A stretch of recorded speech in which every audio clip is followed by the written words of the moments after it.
Kalau pencegahannya salah satunya adalah pemberian ASI tetap. ASI. Ketika bayi lahir, tetap ASI adalah ASI eksklusif adalah itu peran utama. Jadi gejala awal dari stunting yang sering terjadi adalah mulai terjadinya wake faltering. Wake faltering itu berat badan tidak naik. Dan dicoba untuk ibu untuk berkreasi sehingga anak tidak bosan dengan makanan tersebut. Kita bikin cincang, kita bikin memang variasi. Di mana yang anak suka. Kreativitas ibu itu Iya, yang paling itu yang sangat penting. dibutuhkan, Iya. ya.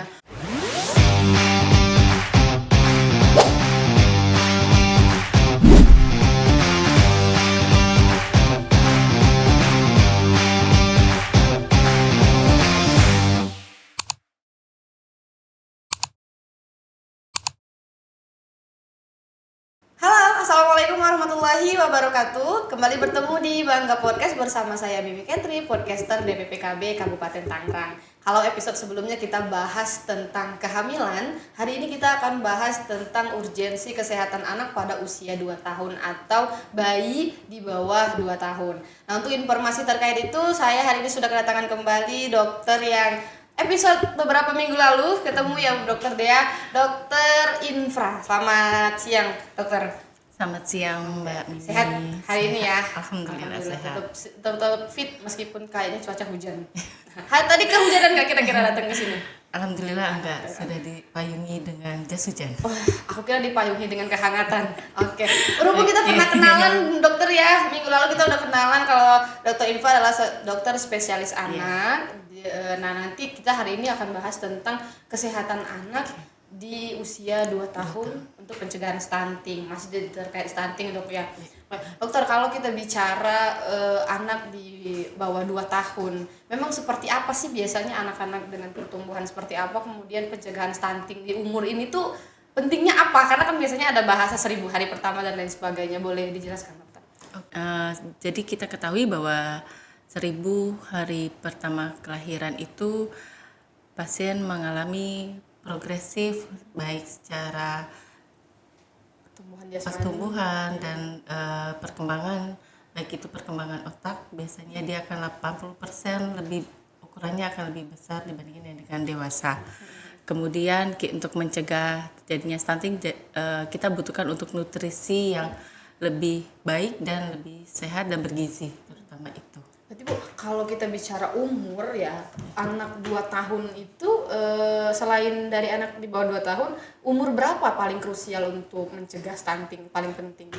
Oke, yang paling krusial itu adalah di usia 24 sampai 35 bulan. Tapi yang masa kritisnya adalah di usia kurang dari 24 bulan. Kalau yang rentan kena stunting tuh umur masih sama 2 tahun ke bawah atau 2 tahun ke atas? 2 tahun ke bawah. Itu paling rentannya. Iya, paling rentan. Karena masa-masa pertumbuhan dan perkembangan dari nutrisi tersebut. Kalau 2 tahun pertama berarti itu masih ibunya banget yang berperan untuk itu ibu ya. Artinya kalau misalnya itu pencegahannya seperti apa baiknya dalam 2 tahun pertama kelahiran? Jadi kalau pencegahannya salah satunya adalah pemberian ASI tetap. Ketika bayi lahir, tetap ASI adalah ASI eksklusif adalah itu peran utama. Selanjutnya pas ketika usia 6 bulan kita mengenal dengan makanan pendamping ASI, yaitu bisa dengan memperkaya dengan gizi yang adekuat dengan gizi yang sehat. Bisa juga kita berikan utama adalah protein hewani, itu dari makronutrien, terus karbohidrat, kemudian mikronutriennya bisa berupa dengan vitamin A, vitamin D, kemudian mineralnya salah satunya adalah pemberian zat besi dan zinc. Tetap yang pertama mah harus ASI. Iya, ya. betul. Kalau ASI berarti ibunya sangat berpengaruh tuh ya untuk konsumsi, pengaruh sekali. untuk mengkonsumsi makanan yang sehat tadi. Benar. Kalau kita bicara stunting, biasanya ada gejalanya awal nggak sih Bu dalam usia rentan waktu 1000 hari pertama kelahiran itu seperti apa? Jadi gejala awal dari stunting yang sering terjadi adalah mulai terjadinya wake faltering. Wake faltering itu berat badan tidak naik. Dan biasanya ketika berat badan tidak naik maka akan terhambat juga nih pertumbuhan linearnya. Berarti pengaruh ke panjang badannya atau tinggi badannya. Jadi pasien biasanya akan datang ke kita, ibunya, "Dok, saya kok anak saya lebih pendek ya dari teman-teman yang lainnya dan lebih kecil badannya ya, posturnya. Iya, postur tubuhnya dia lebih dibandingkan dengan teman-teman seusianya. Kalau kecil itu artinya kalau misalnya dalam arti tanda kutip kurus ya Bu ya, si Iya, anak ini iya. dalam usia 2 tahun ke bawah itu. Idealnya emang berapa biasanya per kilogram pada umumnya ya di umur 2 tahun ke bawah itu. Supaya teman-teman podcast tahu nih, oh kalau hanya 1 kilogram berarti stunting. Biasanya kita akan melihat evaluasi Mbak Mimi. Jadi kan kita akan melihat berdasarkan penghitungan skala berat badan, panjang badan, indeks massa tubuh dari pasien, dan itu harus kita lakukan secara rutin, baik per bulan, sehingga kita nanti akan melihat apakah ini ada termasuk weight faltering ataupun length faltering. Oke, Bu, kalau kasusnya misalnya si anak ini di usia bulan tidak mau mengkonsumsi makanan pendamping yang tadi dijelasin, artinya full hanya ASI, si ibu ini harus berperan seperti apa untuk mengkonsumsi nutrisinya? Nutrisi apa saja yang harus dikonsumsi si ibu? Berarti ini pasiennya di usia Masih 6 di bulan, bawah, di bawah 6 bulan 2 berarti tahun, ya? di bawah 2 tahun. Kan ASI berperan penting Iya, eksklusif ya kan ya. Artinya ibunya harus seperti apa untuk mencegah atau ASInya supaya kualitas ASInya cukup bagus untuk sang anak. Oke. Jadi kalau ASI itu sangat berpengaruh besar dengan nutrisi si ibunya. Salah satunya kecukupan pola minum, kemudian kecukupan asupan dari si ibu untuk nutrisinya, kemudian habis itu balik kembali adalah faktor psikis dari si ibu. Gitu. Oh, psikis Wah, tuh tetap berpengaruh ya. mempengaruhi. Walaupun minum nutrisi tapi kalau dia Banyak stres ya, tetap. tetap. Oh, aslinya kurang berkualitas ya kalau kayak gitu ya. Oke. Bu, kalau bicara ibu-ibu, kan nggak semua ibu-ibu tahu ya kalau protein nutrisi itu bagus untuk ini. Nah, adakah tips atau masukan bahwa mengkonsumsi ini tinggi protein dalam usia 2 tahun karena dia menggunakan ini bisa berpengaruh terhadap bayi. Nah, itu biasanya seperti apa nutrisi yang harus dikonsumsi di bawah? Oke, baik. Jadi untuk mengetahuinya itu kita perlu untuk pemeriksaan lebih lanjut. Kita menghitung berat badan dari pasien, kemudian tinggi badan, kemudian indeks massa tubuhnya si pasien tersebut. Nah, kita biasanya akan nanya nih ke orang tua, pola makan dalam seharinya itu bagaimana? Dalam satu mangkoknya bagaimana? Apa jangan-jangan nanti makan 1 telur dibagi untuk pagi, siang, dan malam? Jadi kan tidak tercukupi asupannya. Jadi nanti kita akan melihat berapa gram untuk kenaikannya tiap per bulannya. Tuh. Artinya selain telur apa yang harus dikonsumsi kira-kira? Yang paling gampang sebenarnya telur ya Mbak Telur ya. ya? Oh, dan itu semua paling- itu paling enak ya. Paling mudah ya. Ya. Kalau mau lebih baik lagi ya daging, ikan itu monggo, ataupun ayam boleh. Bisa meningkatkan itu tadi ya. Ya, untuk meningkatkan proteinnya. Dan biasanya akan mengedukasi adalah untuk double protein supaya tercapai kenaikannya nih. Tuh. Aku tadi tertarik dengan kalimat psikis juga mempengaruhi ya psikis si ibu dan lain sebagainya. Artinya itu nanti juga pengaruh lingkungan di sekitarnya juga berpengaruh benar. ya. Nah, itu seperti apa yang seharusnya ada pola asuh yang baik itu seperti apa untuk meningkatkan resiko atau mencegah resiko stunting.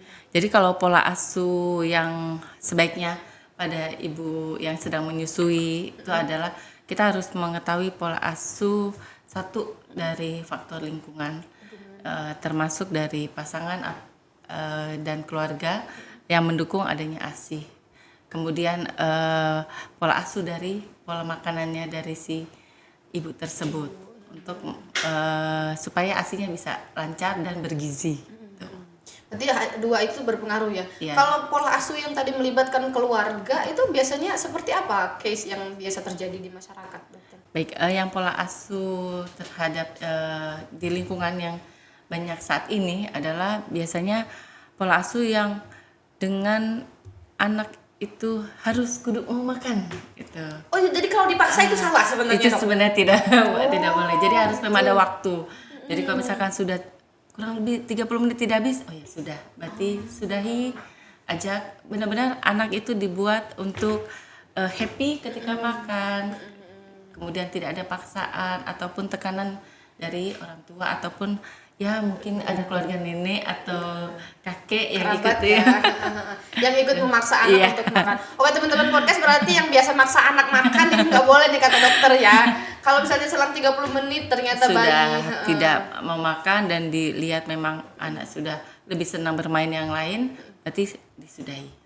Tapi apakah nutrisi itu terpenuhi dok kalau tidak dipaksa, dalam tanda kutip dipaksa makan si bayi ini?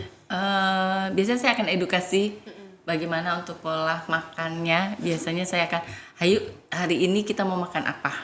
Kira-kira ibu bisa nggak nih makan apa? Misalnya, apakah anak harus nasi? Nggak juga. Bisa kita berikan pasta atau kalau misalkan ini kentang boleh. Jadi nanti kita coba untuk ibu untuk berkreasi sehingga anak tidak bosan dengan makanan tersebut. Masih banyak solusi lain sebenarnya. Iya. Tidak harus dengan nasi. Iya. Yang penting anaknya happy dan Betul, mau betul, begitu betul. ya. Dan itu biasanya Iya. bikin orang tuanya sehat juga ya kalau kayak gitu ya. Oke, dok, kalau kita bicara soal susah makan ya, case sekarang itu Sudah lebih banyak rata-rata ya. rata-rata anak itu malah nggak mau makan gitu. Sedangkan mereka nggak bisa menyampaikan mau makan apa dan sukanya apa kan. Nah kira-kira peran ibu seperti apa? Karena kan nggak jarang juga yang stres karena anak nggak mau makan. Itu seperti apa solusinya? Oke.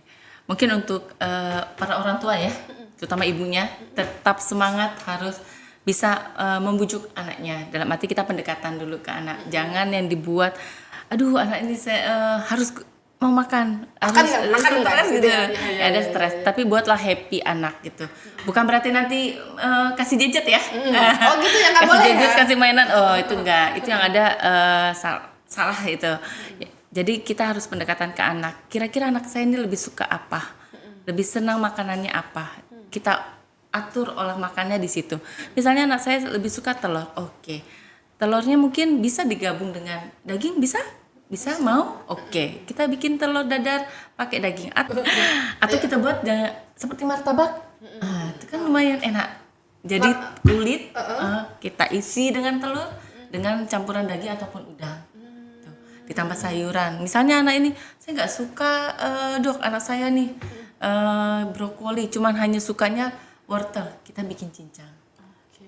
Kita bikin cincang, kita bikin memang variasi. Dimana yang anak suka. Kreativitas ibu itu Iya, yang paling itu yang sangat dibutuhkan, penting, ya. iya.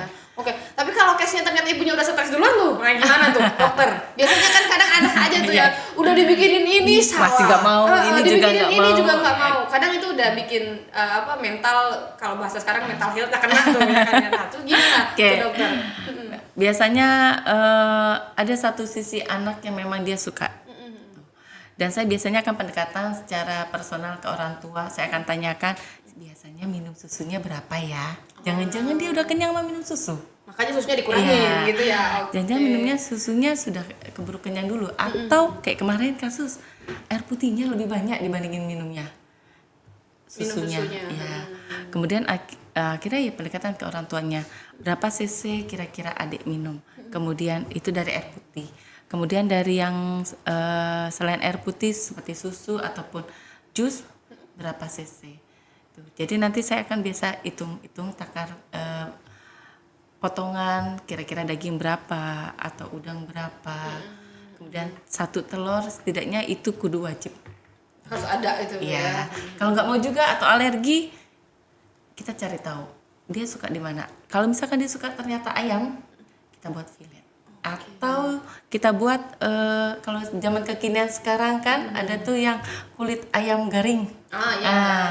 Mirip-mirip martabak lah.